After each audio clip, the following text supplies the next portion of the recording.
Welcome back to the Live Your Best Life podcast, where we explore the people, experiences, and philosophies shaping how we create meaning in today's world. Today, we discover how Chris and Melissa Smith, creators of Family Brand, transform family culture through intentional habits. Their message sparks change in communities around the world. We'll dive into the power of family culture, how to build stronger relationships, and what it means to commit to your family's brand. Settle in. Your family's future starts now.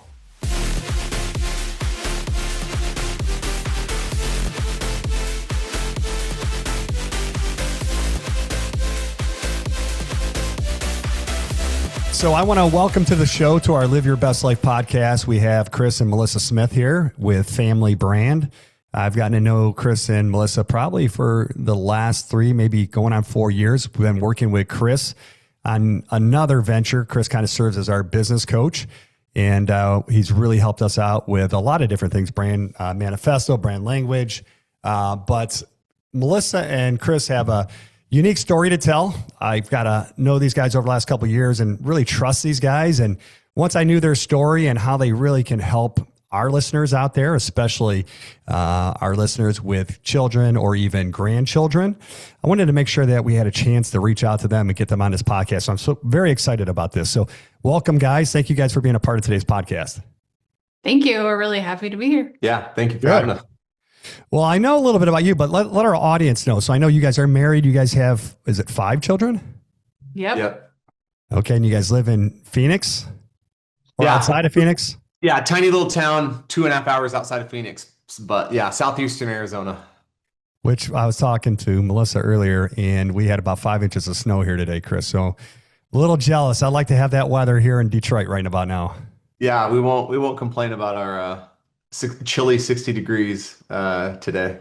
No, you can't. You can't at all. And, it's funny because a buddy of mine who lives in Florida always tells me, he's like, hey, he chose to move to Detroit. So anytime I complain about the weather, he says, hey, you choose to live there. So I don't want to hear about it. That's awesome. Well, tell us how Family Brand actually started. Well, we always say it's really kind of these 4 things, like these 4 different experiences.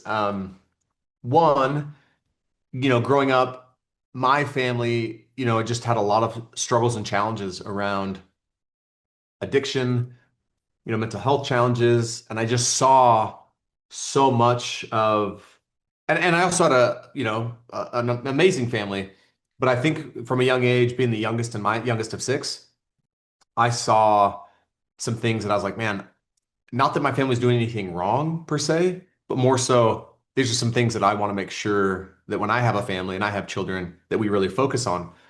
And I'm the youngest of 6 kids. I have 3 sisters and 2 brothers. As you know, Tim, both of my brothers have passed away from, suicide and or addiction. I've lost a nephew. I've lost a brother-in-law. I've had a sister serve a 5-year prison sentence for addiction. So it's just really, been devastating for our family. So I saw that as a young kid and I was like, man, what could I do to help my children and maybe kind of rewrite our family story a little bit, like what it means to be a Smith. So that was like one data point for us. And then I think a second one was, I had this vision of we're going to rewrite the family story, be a transition generation, they call it. And then Melissa and I, not long into our marriage, we had 2 beautiful little boys at the time, and we found ourselves separated, talking to divorce attorneys, planning a divorce. And I was like, wait, this isn't how we rewrite our family story. And mostly thanks to Melissa and her leadership and not giving up on me and our family and just fighting for our marriage, it got me to join her in that. We really fought for our marriage and saved it and created something really beautiful out of it. So that was another data point. It was we were at the brink, we were as bad as it can get. And then we created something really awesome out of it. And then I would say the third data point was the work I do with businesses that you alluded to, Tim. Sure. I just had this thought one day, years ago, why have I never taken my family through this process? Here I help businesses all the time get really clear about their brand and what they stand for and language that's powerful. Well, I want that for my family. I want my family to have a brand that we know what we stand for and have language around it. So I just floated the idea by Melissa and she was like, yeah, sure, let's do it.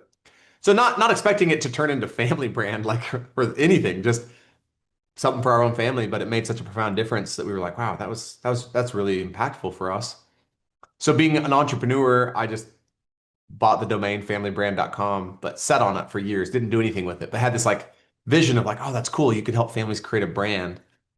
And then I'll let Melissa share the fourth data point because I think hers is the most powerful because without hers, we would have never taken it from our family, maybe out to the world.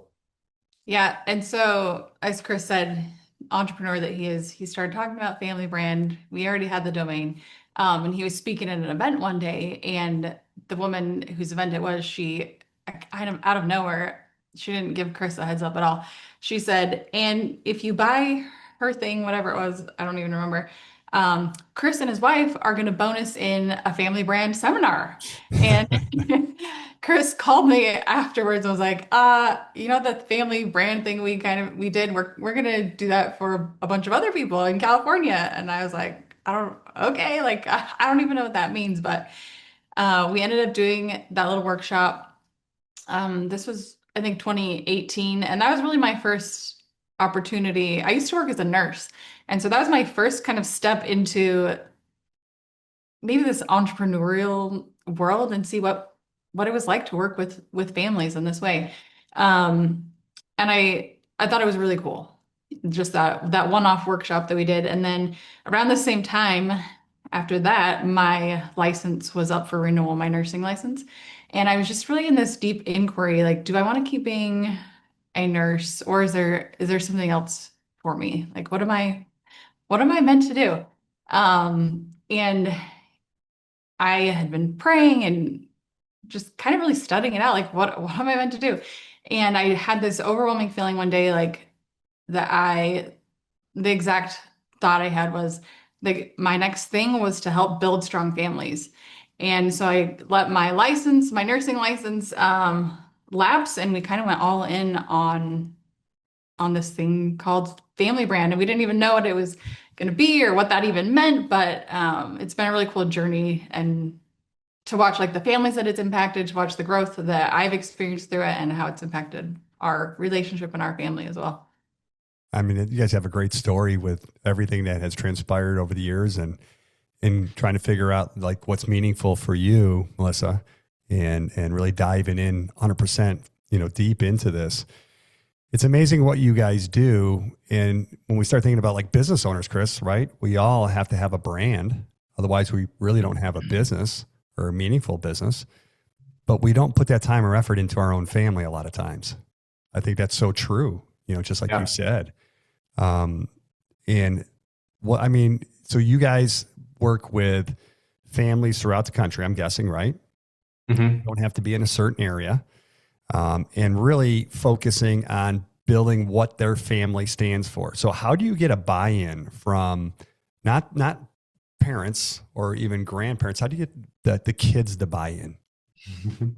This is the trickiest, I think, like $1 million question with family brand, because one of the things that I would say, experienced, and it has been a little bit challenging and frustrating at times, is if I approach you, Tim, about your business, it's likely that you don't have to get a decision or a whole lot of buy-in from maybe your spouse or your significant other in most cases. You might run it by them, but let's like, you just make the decision.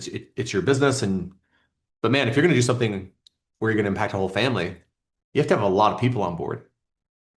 And what's interesting is we've observed that most couples that want to do family brand, it's usually one person that's driving it, and the other person's kind of like, it's kind of not my thing. I'm not really into that kind of stuff.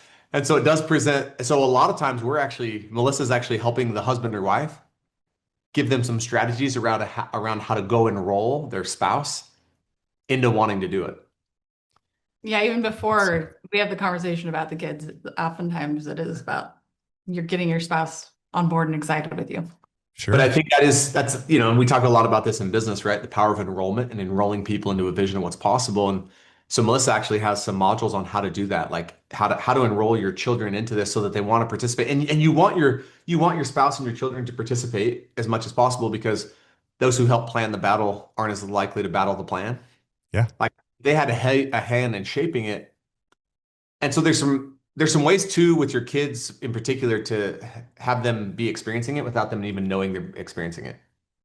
So how do you guys get found it works. Go ahead. Sorry, go ahead.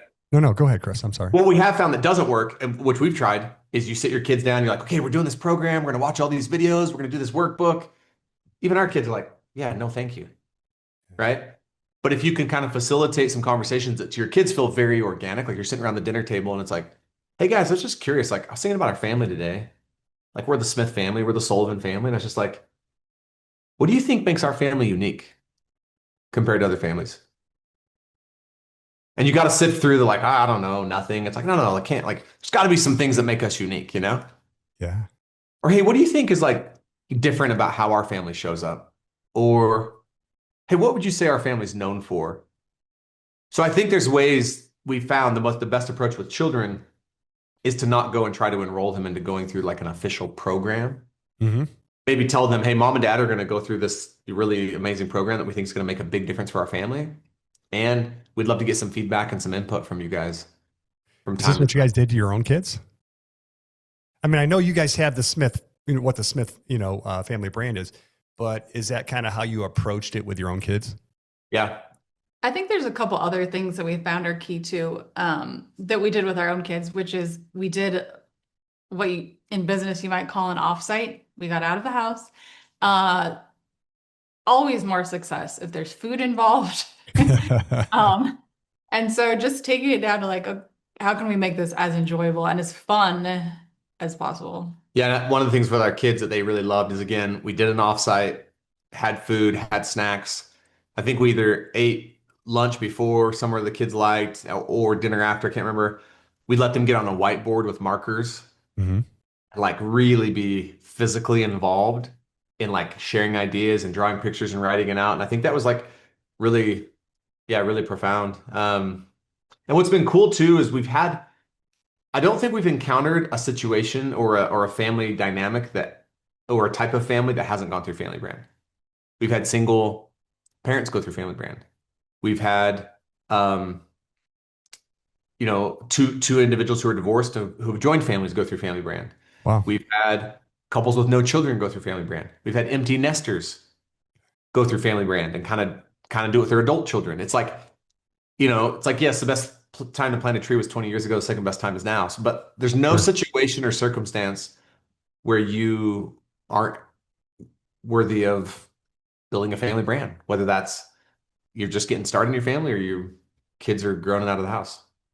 Yeah, I mean, especially if family's important to you. I mean, Yeah. I'm guessing it's a lot easier to get the younger kids to buy in compared to older children. I have a 25 and a 23-year-old, but still getting them to understand the meaning behind family brand because they're about to start their own families themselves. So this is the time that they need to really buy in so that they could keep this going with their new significant other and the children, our grandchildren. Eventually, we want them to stand for something. Totally. And I would say too, it's been kind of interesting. Pre-teens, so like kids from like 2 to 3 up to like 12, maybe 11, love family brand. They love like being involved, participating, getting in the worksheets. Then you get in the teenage years, I'm not trying to be stereotypical, Sure. just less interested in the conversation, probably to early 20s. And then I would say again, like mid 20s to late 20s, kids start coming around and like, oh, this is kind of cool. I'd love to go through this with my parents. And so, It reminds me of two stories actually of family brand alumni, I'll call them. One was a couple who had adult children, younger, I think they were like younger to mid 20s, and they were a very close and connected family, but they had one of their daughter's fiancés join them for this conversation. And the whole family was just kind of trying to distill like, okay, these are who are we? Again, strong family, kind of feeling like, this isn't we're not coming with a lot of new information here, but this is like we're this just isn't trying to earth get on shattering for paper. us. Yes, We've Yeah. always been pretty intentional. totally. But that all changed when the fiance said, "You guys, this is amazing. Like I have never had an experience like this where I've been able to sit down and talk about like who I am and who I want to be." And that kind of shifted the whole conversation for them, realizing like, wow, this is powerful, meaningful work that we're doing here together. And then the second client story that stands out to me right now is an empty nester couple who they didn't go through family brand with their children at all. They wanted to go through it for their grandchildren, so that it was more of like a legacy piece, so that they were absolutely clear on who they were as grandparents and what they wanted to make sure was passed on to their grandchildren as far as values and ideals. And I thought that that was really cool. Also, that they took that approach and that allowed them clarity, even when they were grandparents. That was actually going to be a question of mine, Melissa, because we have a lot of listeners who are grandparents. So it's never too late. So even grandparents could get involved in this. What do you see the buy-in though from like the parents? So the grandparents are involved in this. Is this something that the parents give them any pushback on because they're getting the grandkids, which is obviously their children, involved in this? Or do you find that as the grandparents get involved, the children do as well along with the grandchildren? You know what I mean? Yeah, I think a little bit more than that. Like one of my favorite leadership quotes is more is caught than taught, Yes. right? Like the most powerful teaching we will ever do is just our own example. And so I think it's also like if you're a grandparent, I think it might be really wise to, if you're going to create family mission, vision, values, whether it's a program like ours or something else, like you're just going to like, hey, we're going to get really clear on what our family stands for. I think before maybe you get really loud about it and even in public, like you just do it and you start modeling it, you get it hung up in your home where when your kids come over, they're like, hey, mom and dad, what's that? When the grandkids come over, they're like, hey, what's that? And like, because I think sometimes we feel like, oh, I got to get it. I got to do it now. And it's so urgent. It's like, you have time. Like if you got I promise you, most parents who are empty nesters who have their children and grandchildren, if your kids and or grandkids walked into your home one day and all of a sudden you have hanging in your home that's never hung there before, like your family, your mission, vision, values for your family, they're going to ask about it. And then it creates this conversation, this opening of like, why do we create this, And so I think modeling it is the Yes. most powerful form of buy-in that you could get. I would agree. And I think hanging that up on the wall, that's a conversation starter right there. Not only from the kids or the grandkids or anyone, but it's anyone that comes over like, hey, what is this? Totally. I can't tell you the number of times like, yeah, our friends or our kids' friends like come in and see our family brand wall and they're like, well, yeah, that's it. Like, because they don't know. They're like, what is this? And it's like, oh, that's our Yeah. family values. That's what we stand for. It's our family mission. That's our family vision. It's like who we're trying to be as a family. It's like, oh, that's cool. And I think as families nowadays, probably, I don't know what the statistics are, but most families aren't even sitting together for dinner. So No. this allows everyone to kind of come back together as a family. Yeah, I mean, there's so much research being done on this right now, and the statistics aren't great, but it's like, yeah, like there's absolutely a challenge. Like families are becoming increasingly more disconnected, and it's totally correlated to most of the challenges that we're, seeing in the world today. And as it relates to the very industry you're in, Mhm. Tim, like, it's like the statistics and the research is really clear as well. Like if you give your children any kind of inheritance, but you don't pass along with it the values that govern how that money is to be used, the the outcome of that is pretty horrendous. Like Cerulli, who does a lot of research in the wealth management, financial planning industry, recently said that 75 to 80% of all estate plans will fail. Um, the industry has also been very clear on the research that over 90% of all families that inherit any kind of wealth, by the third generation, it's all gone and the family's destroyed as a result. And the number one reason for both is a lack of shared values. Like you can't just give money. You can't just give assets. You have to pass along with it values. They're Sure. like, here's here are assets, here's money. But remember, this is who we are. This is how we live. This is how we show up. And one of the things that it's led me to start saying to people is the greatest inheritance your children and grandchildren could ever receive from you is a last name that stands for something. I like that. It's not money, it's not assets, it's not businesses. Those are great, but Mhm. because if the thing that your children and grandchildren inherit from you is a last name that stands for something, then I'll actually know what to do with whatever else comes in the form of inheritance. It won't ruin me, it won't wreck me, or it's likely not to. So yeah, there's a big conversation obviously about this very, the very Yeah. industry about the power of passing along values and a family identity that stands for something.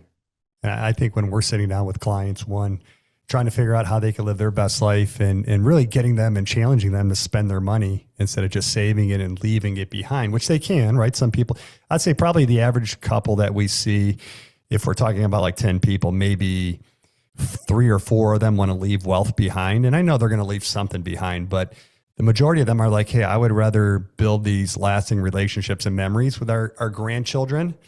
We've already taken our children on vacation. We've paid for their college, paid for their wedding. I want the grandkids to remember us by taking them on these vacations or teaching them more about life. And I'm sure there's going to be something left for our beneficiaries, but I would rather enjoy that money with them while they're alive. Totally. So I could definitely see that. Now, do you guys have any? Oh, go ahead. No, go ahead. Do you guys have any rituals or anything, traditions, family traditions in your family?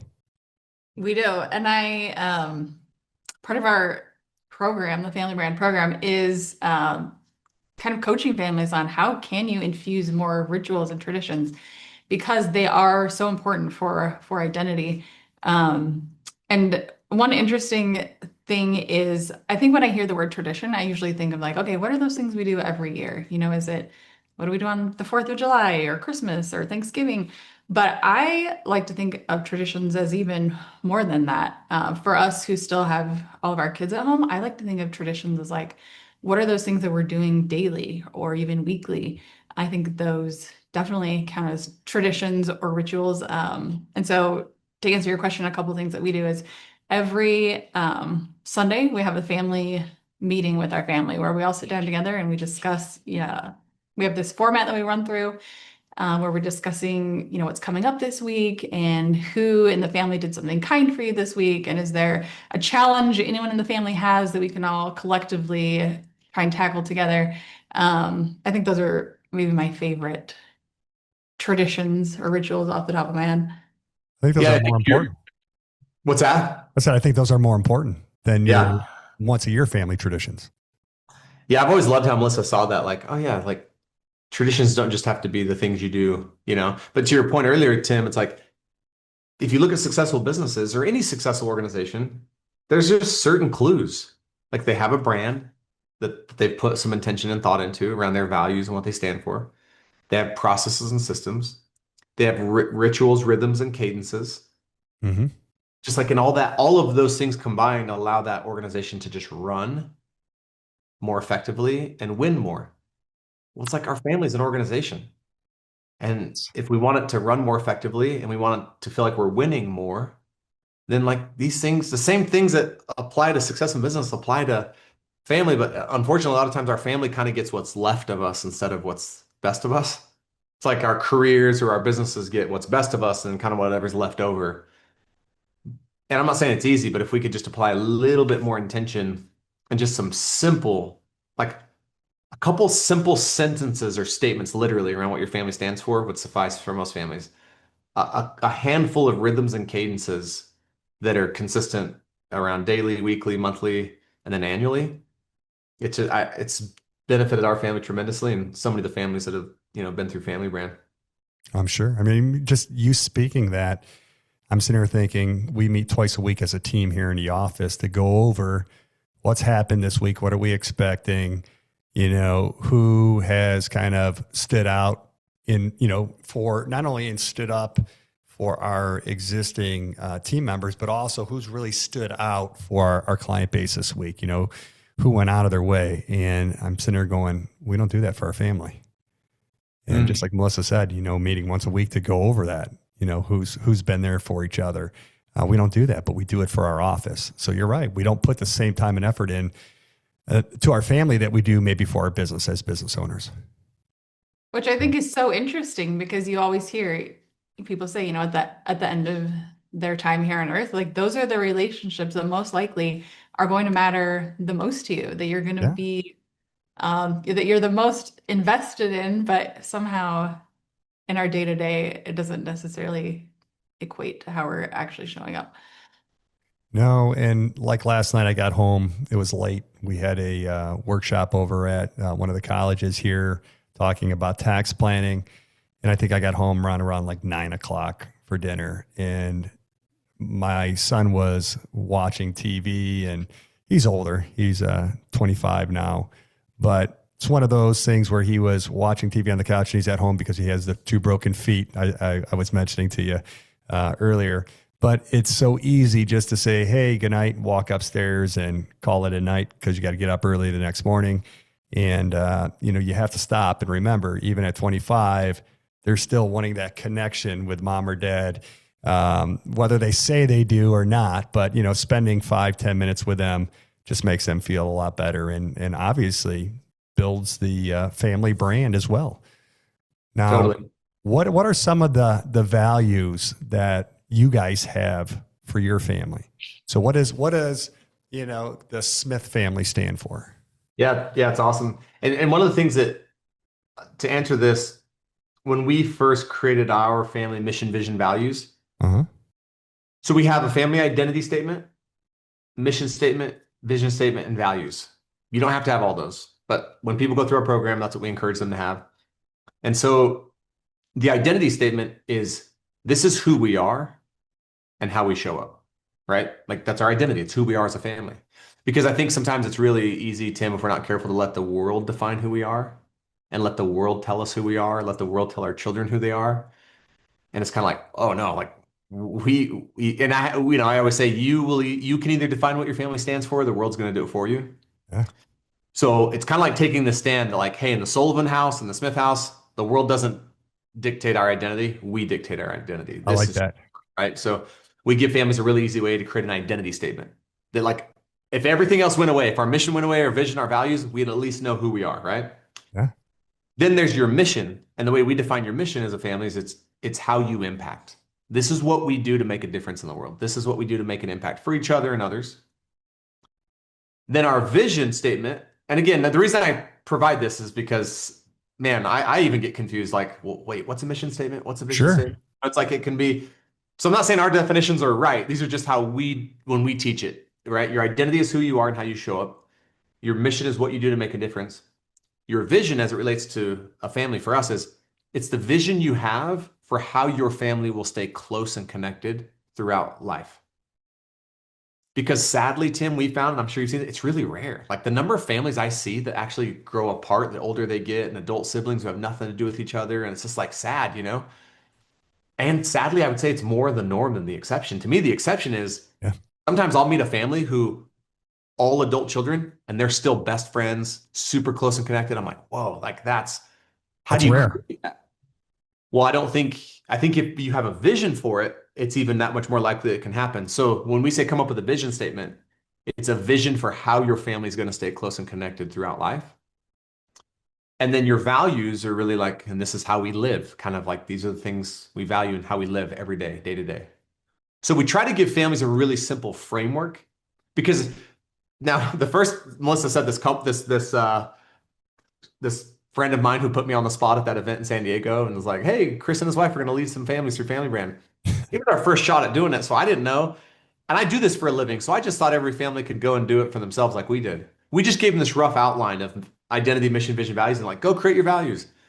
Well, we did a follow-up call with the group, and one of the couples gets on and they're like, my husband and I are fighting. We have like 23 values. We can't narrow it down. And we're like, oh, geez, we're tearing families apart in the name of strengthening families. And Melissa kept telling me, her intuition was, you got to make this really simple. Families don't need another thing to do. So we've just made it very simple where families can actually go and like choose from a list of like really well thought out identity statements or it will give them ideas of how to inform theirs. And so our identity statement as a family is Smiths are creators. Okay. So like more than anything, at the end of the day, if you can always remember you are a creator, which for us, that means a lot of things. It's like, if it's going to be, it's up to me. It's like, I'm a creator. Mm-hmm. And I was created by the ultimate creator, right? And like, man, if I'm a creator, that means I'm capable of anything. Anything's possible. I can create anything. Yep. And it also means, yes, I can create anything, but it's also my responsibility to do it. Like, no one's coming to save me. I can't be a victim in life, right? So there's a lot just in those three words, Smiths are creators. And we've unpacked that, I think, a lot with our kids and talked about it. So that's one. That's kind of our identity statement. Do you have anything you would add to our identity statement around No, being creators? you did a thorough. their job. And then, so that's our who we are. Then our mission, well, Sure. how are we going to show up? How are we going to make a difference for people? How are we going to impact others? We just landed on as a family that our mission is to elevate and inspire others. That's how we like, and this, and Tim, this is one we might say more than any in our home. Like, hey, was that elevating and inspiring? Because it starts here. We can't just elevate and inspire others and then treat each other like crap. It's like, No, you can't.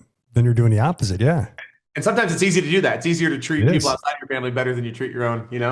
So it's our mission is to elevate and inspire others. Um, and then our vision, again, our vision is to build a family where relationships last. So Okay. we want to create relationships um, that last, and then we have, kind of our core values. And again, you don't have to start with all of that, but it's this shared language that they serve as reminders. They don't serve as this like bar that you got to hold yourself up against and Sure. Yeah. have a bunch of guilt and shame every time you don't hit it. It's like, no, it's just these reminders of this is where we're striving to get to. This is who we're striving to be.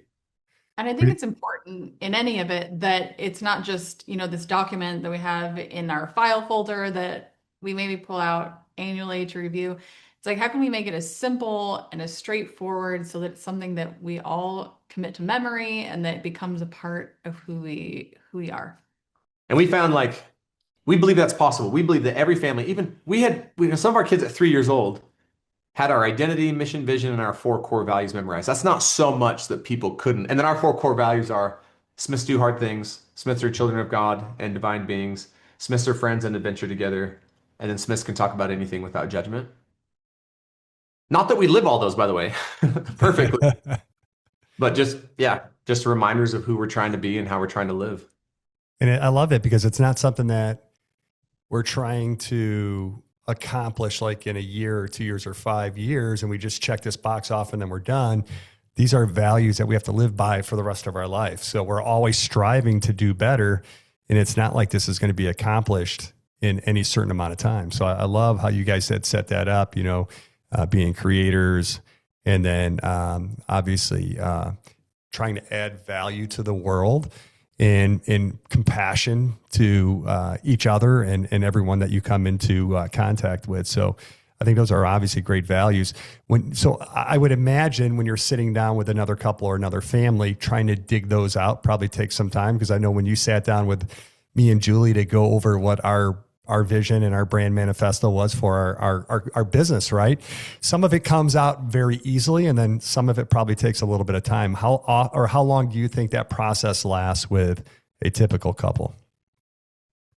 I would say, so we've been creating, Family Brand has been in existence for going on 6 years now. And every iteration of our processes and systems we've tried to make it faster, simpler, more straightforward, because families are so busy. And to add another thing to their plate, like if this is going to take, hours and hours and weeks, it's just not going to happen for most families. And so our current iteration, most people actually just access our digital program and they can get through it in a couple hours, and it will have them with their identity, their mission, vision, and family values. But one thing I'll add that I think sometimes gets in the way of a family, really landing on some of these mission, vision, values is they feel like it has to be perfect, and they feel like it has to be, this thing that's going to live with us for the rest of our lives. And while that may be true, I think sometimes thinking that way gets in the way of actually deciding on something. And so I always coach a couple or a family, like just put out what you feel is like the best current thinking or the one that feels best right now. And it can change and you can iterate on it, but just don't, sometimes like the heaviness of that Yes. prevent families from landing on anything. Melissa, I think that was our hardest part when we first sat down with Chris, was thinking that this has to be the final thing that we're living by for the rest of our life. Mm. Yeah. Now, Go ahead, Tim. Chris. I was just going to say, to Melissa's credit, though, like it really is, and we meet families all the time that have talked about creating their mission, vision, values, just like we did for years. But it's like, I don't know how to do it. I don't know where to start. So to Melissa's credit, just these continued iterations, it's like, yeah, family really can now go and in 2 hours, not all at once, but like over the course of 2 hours, you literally, it's like, it's so programmatic now and so simple for families that in 2 hours they could walk away and be like, wow, we have our identity, our mission, our vision, and our values. Well, I know I could talk to you guys for hours, especially so much things that we have in common, Chris. I mean, from waking up early to work out and our affirmations, and you guys have wonderful kids. I mean, we even had a chance to buy some T-shirts from your son selling us That's some right. shirts. I mean, we had some great conversations. But how do people that are listening today, how do they get a hold of you guys? How do they start their family brand? What do they do?